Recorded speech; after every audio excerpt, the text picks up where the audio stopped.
this is the same sort of bargain that took place in the days before the flood, in which the fallen angels came down to man and said, we have this superior technology that we will offer you in exchange for what? For your blood, your DNA, and your souls, so that we may rule over you.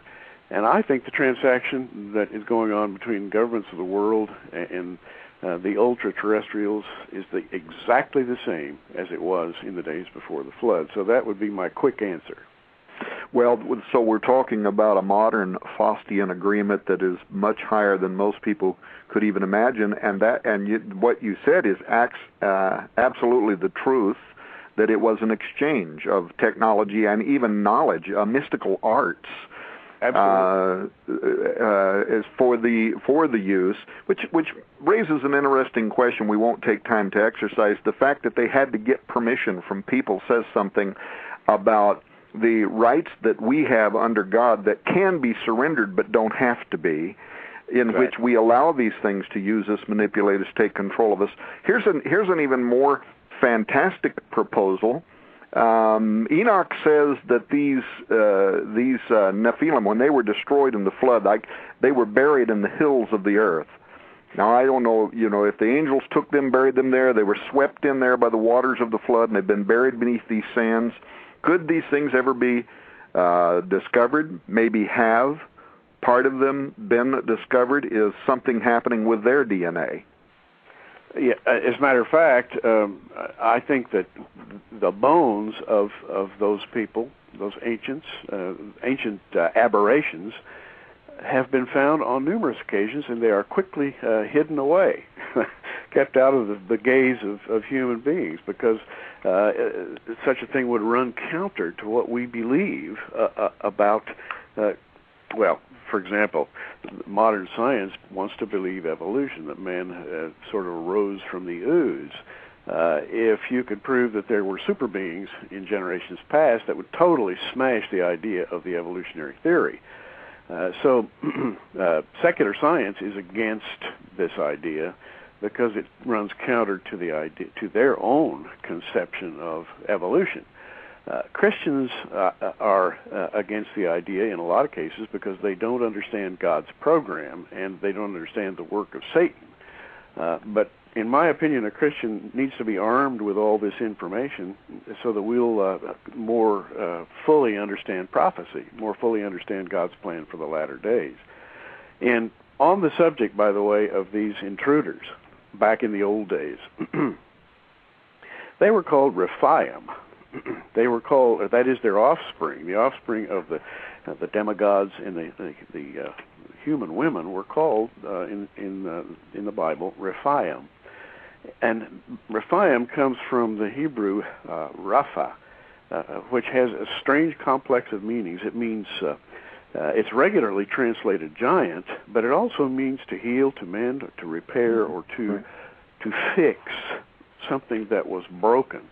And the Bible has an interesting prophecy in Genesis 6. It says there were giants in the earth in those days and also after that, which is generally thought to mean there were giants before the flood, there were giants after the flood. Where did these giants come from? They came from the interaction between fallen angels and human beings. The Bible refers to them as Rephaim, and Rephaim is three things. In the Old Testament, it's a place name, the Valley of the Rephaim.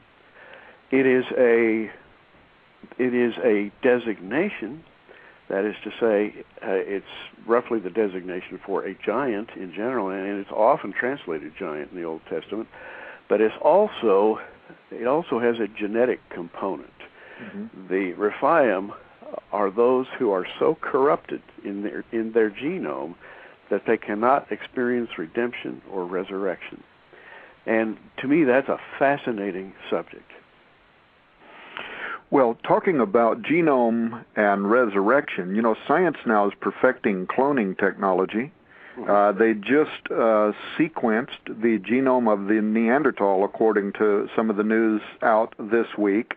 One of the university professors that was being interviewed for those news stories, and this was reported by several reputable news sources, says whether it is ethical or not, it is going to happen. They are going to resurrect extinct Neanderthal.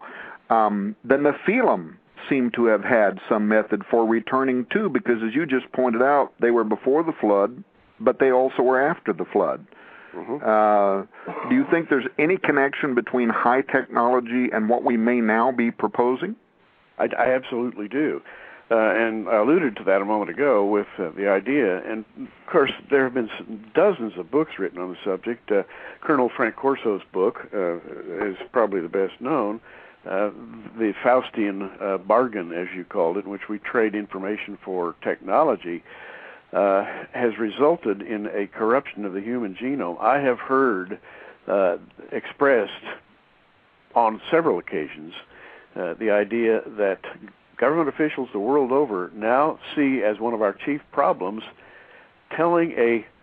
discerning between a true human being, genetically pure human being, and a hybrid human being. And the idea is that these aliens who have intruded and given us all this wonderful technology have also hybridized themselves so that they can walk among us unknown.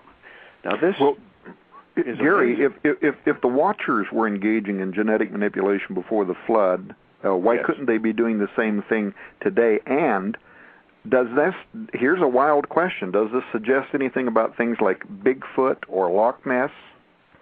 Absolutely. I think that, for example, Bigfoot, which is seen everywhere, and Bigfoot and Loch Ness share a common feature. They are very real.